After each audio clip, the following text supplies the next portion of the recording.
Queridos irmãos e irmãs, chegamos ao terceiro domingo desse tempo tão importante e bonito da igreja para a nossa fé, que é a Santa Páscoa. Hoje nós vamos meditar no evangelho muito conhecido, muito caro pela igreja, que é os discípulos de Emaús. Quando a vida de alguém passa por uma desilusão, um sofrimento, a traição, a gente fica assim, meio sem esperança. Quem vive uma vida desse modo, anda meio cabisbaixo, triste. É o que está acontecendo no Evangelho com esses dois discípulos de Emaús. Perderam a esperança, perderam o sentido, ou como alguém que pode estar com uma dor muito grande, a gente pode traduzir até uma depressão. E aí, quando alguém sente uma dor muito grande, se não tem alguém para auxiliar, para caminhar junto, quer encontrar qualquer coisa para tirar essa dor. E eles estão, esses dois discípulos, vivendo uma angústia e uma dor muito grande. A liturgia desse evangelho é como se fosse a celebração da missa dividida parte por parte. Quando a gente chega na igreja e o padre entra, como aqueles que vão auxiliá-lo, a gente chama de procissão de entrada, não é só o padre que entra, a gente está sentado, mas a gente se coloca naquela procissão, que é como se fosse um caminho que Jesus faz, nos levando para o reino. Então a gente se coloca ali com o padre, que representa ali Cristo, caminhando, nos levando para o reino. Só que é Ele, Jesus, que vem para caminhar conosco na procissão. É assim que começou o evangelho de hoje, aqui em Emaús. Era o primeiro dia da semana, é o dia de domingo, é o dia que a comunidade se reúne para celebrar. E aqui, dois discípulos de Jesus estavam voltando de Jerusalém, onde tinha acontecido a crucificação. Estavam indo para um povoado, uma aldeia muito pequena, chamada Emaús. A distância de Jerusalém até Emaús era de 11 quilômetros. E esses dois estavam voltando, cabisbaixos, tristes, lá de Jerusalém até Emaús. Ontem eu fui celebrar uma missa lá na comunidade da Grama, e lá não é 11 quilômetros, é 12, né? Então o pessoal fala, ó, os 12 quilômetros de terra, né? Aqueles 12 terríveis quilômetros. E eu fui pelos 12 hoje, emburacado, molhado, no meio não passava, tinha uma barricada, aí tinha que fazer um desvio do caminho. Quando aqueles 12 tá bonitinho, não choveu, passou a patrola, a gente faz aqueles 12 quilômetros, entre aspas, até que meio rápido, né? A gente não precisa ficar preocupado com o buraco. Se tivesse asfaltado, né? Esses 12, né? Promessas de 1000 anos atrás, a gente faria asfaltado num instante. Agora, igual ontem, a gente demora mais de uma hora. Tem desvio, tem que tomar cuidado, tem que ir uma marcha menor, mais pesada. É assim também. Eu fico imaginando a história dos discípulos de Emaús, que um dia esses dois discípulos estavam lá na terrinha deles, lá em Emaús, como você na tua casa, alguém em outra cidade, e lá em Emaús eles ouviram falar de Jesus. Olha, tem um tal de Jesus andando ali pela Galiléia, por Jerusalém, ele está fazendo milagres, curando, libertando pessoas, e todo mundo nessa região esperava a vinda do Messias. Era uma graça poder acolher o Messias.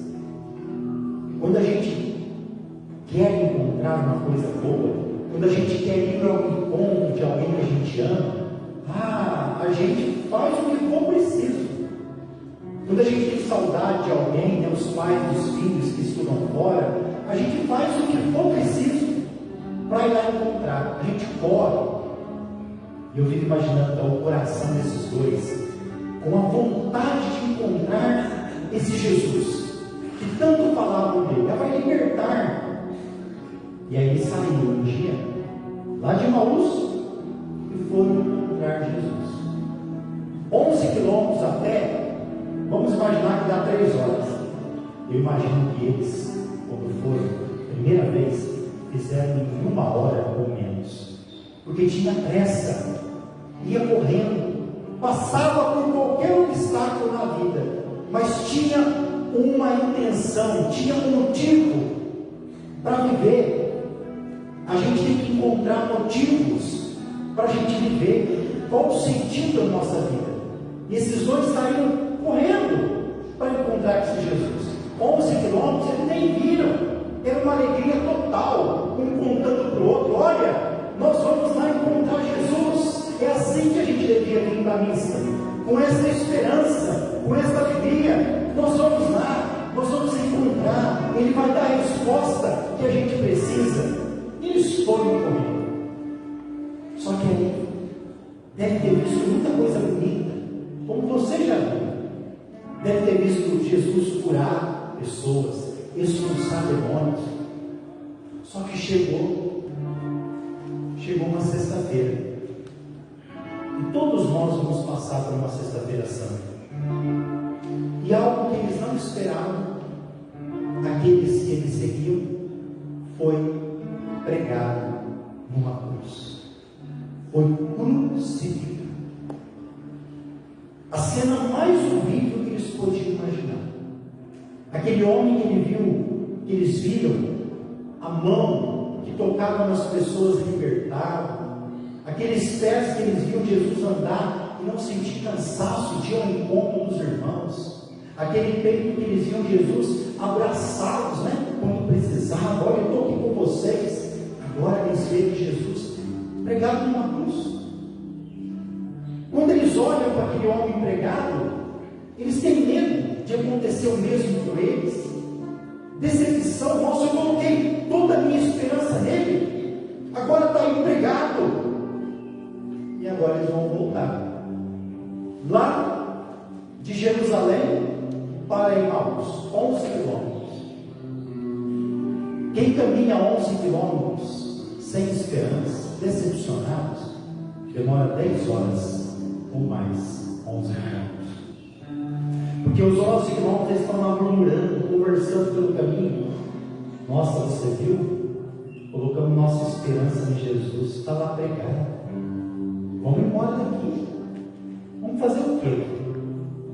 Vamos embora daqui, senão, se pegarem a gente também e pregarem a gente numa cruz, Deus me livre.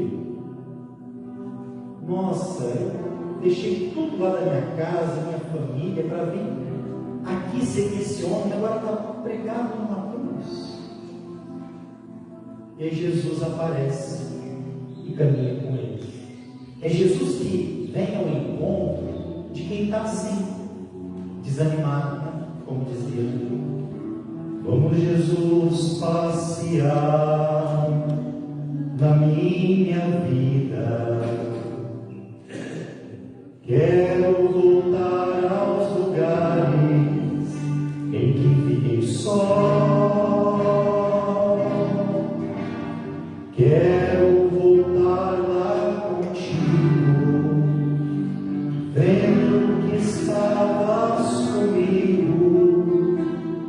Quero sentir teu amor a me embalar. Cura, Jesus, onde dói. Cura, Senhor, vem aqui. Cura, Senhor, onde eu não posso ir. Cura, Senhor, onde dói. Cura, Senhor, vem aqui. Cura, Senhor, onde eu não posso ir. Nós estamos agora no ato penitencial da missa. O ato penitencial, a gente abre o coração, rasga, começa a contar para Jesus os nossos pecados, as nossas desilusões.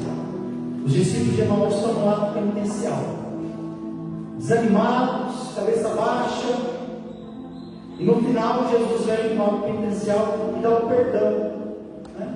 Tem piedade, Senhor, de mim, porque não confiei em você. Tem piedade, Senhor, que eu deixei os meus problemas ser maior do que a tua graça. Senhor, tem de piedade, Cristo tem de piedade. Eles estão lá e Jesus chega e pergunta: olha, o que vocês estão conversando aí no caminho?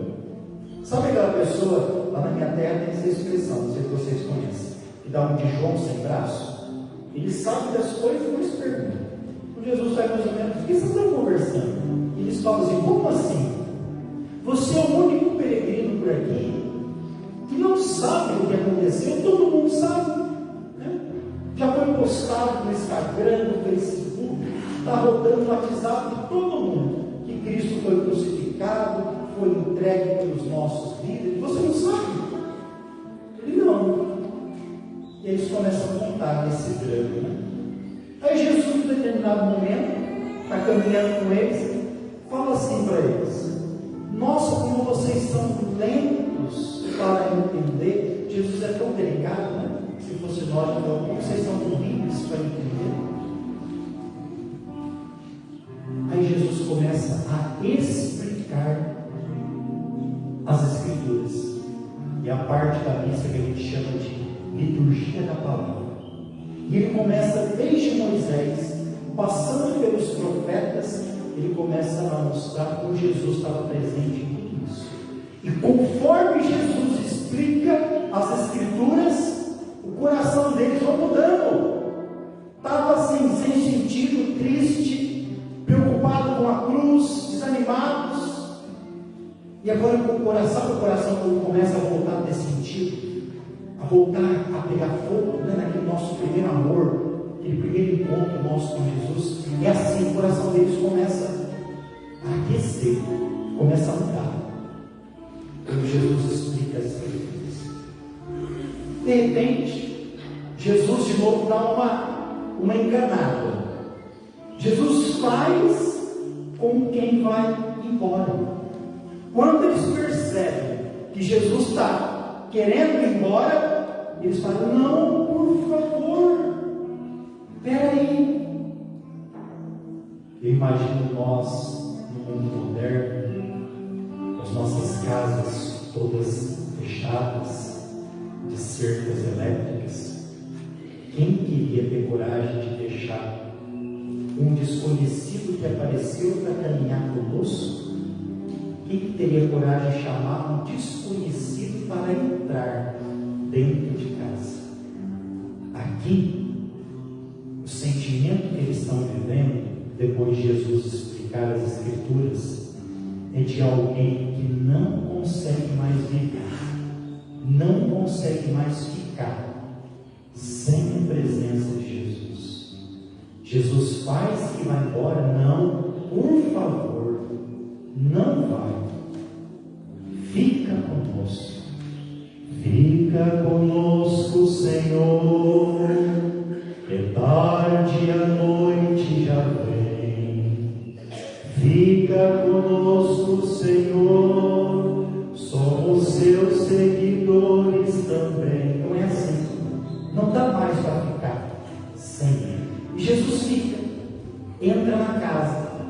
Agora, liturgia eucarística. Ele pega o pão e reparte. Nesse momento que ele fraciona o pão e dá para os discípulos que estavam cegos, mesmo Jesus estava ali do lado, eles não reconheceram. Quando Jesus pega o pão, abençoa e reparte e dá para eles, é Eucaristia, os olhos deles se abriram. Eles reconheceram Jesus no partir do pão. E aí Jesus então desaparece, porque eles já tinham conhecido. Eles falam um com o outro assim: nossa, não ardia o nosso coração quando